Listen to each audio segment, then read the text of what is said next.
You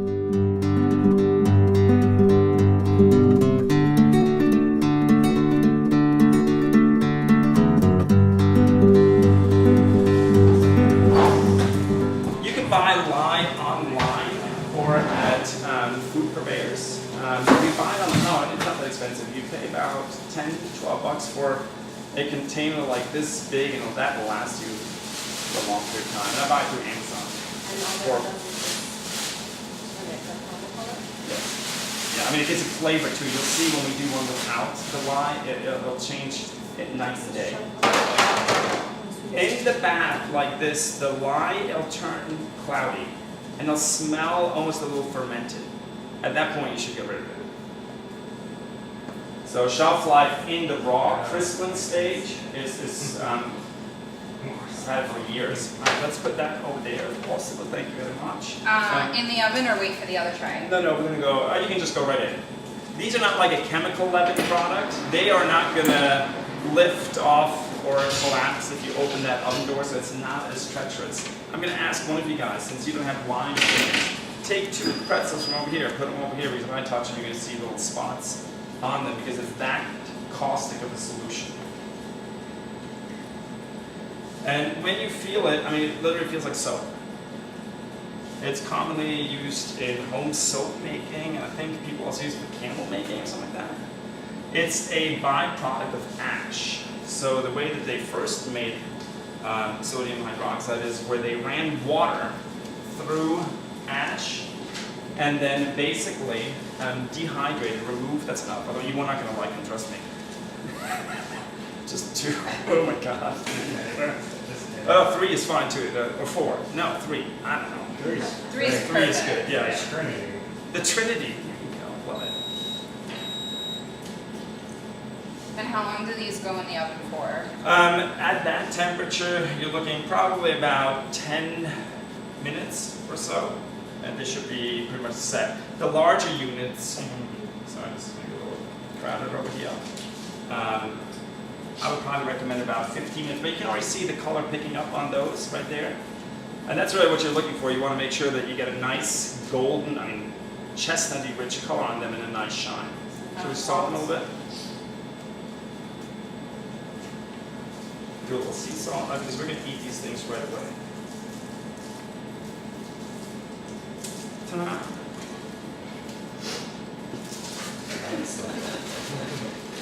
Alright, so the one thing that you have to be careful now is when you have sheet pans that might have had a little bit of lye on there. So you have lye on here, because aluminum is porous, it will stain the aluminum. It's that caustic of a solution, so just pay attention to it.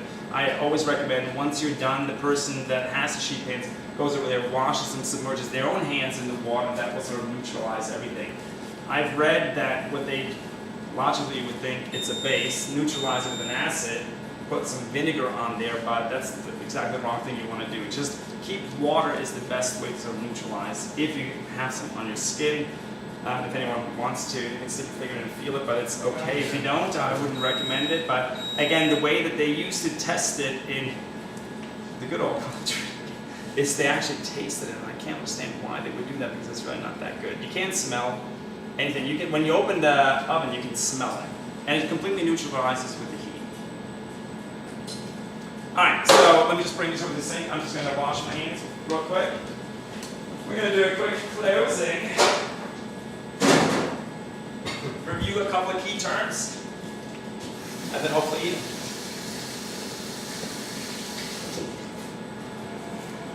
All right, mixing, guys. Remember way back when, 40 minutes ago, right?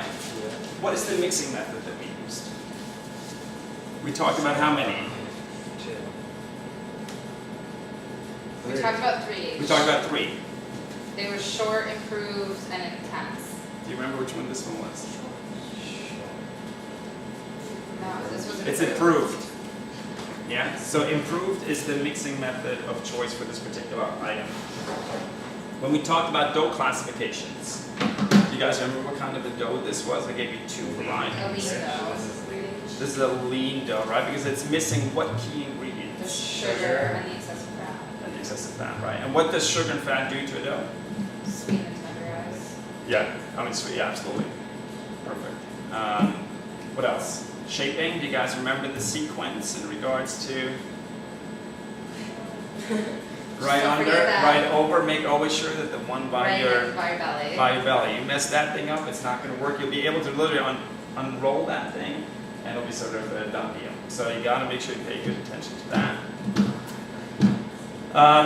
What else? You're going to make sure you take your Play-Doh home, practice rolling, right? The faster you get at it, the more money you can make eventually.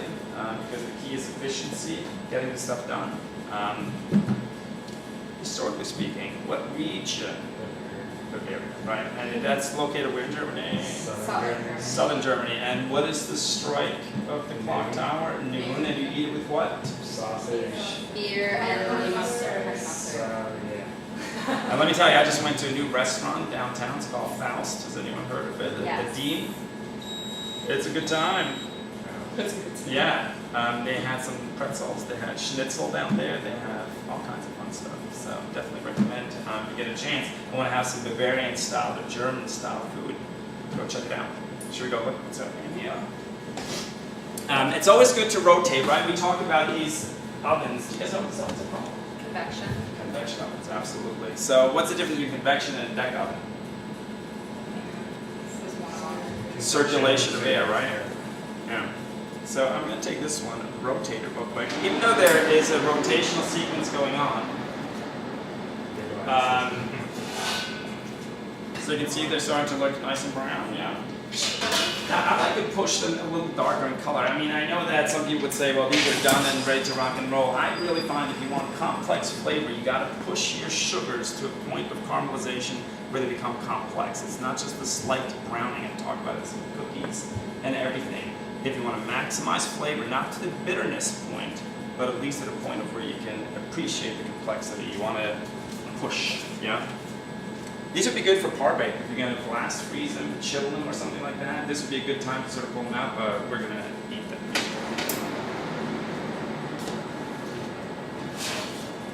They look pretty good. Thanks to you guys. So, okay, see the difference between the dipped ones and the non-dipped ones?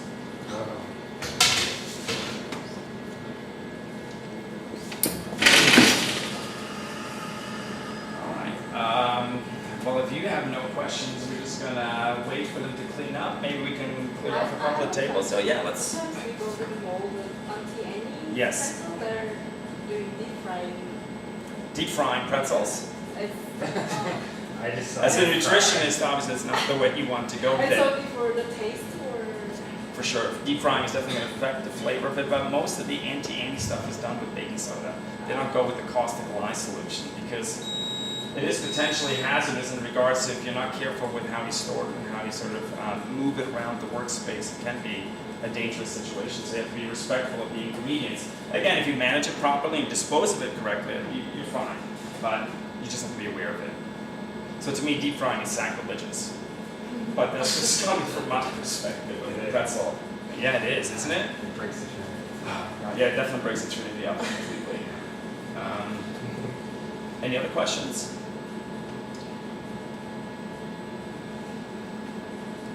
Okay, I guess, I mean, it's now just a matter of waiting the 3 minutes till they're done baking. So.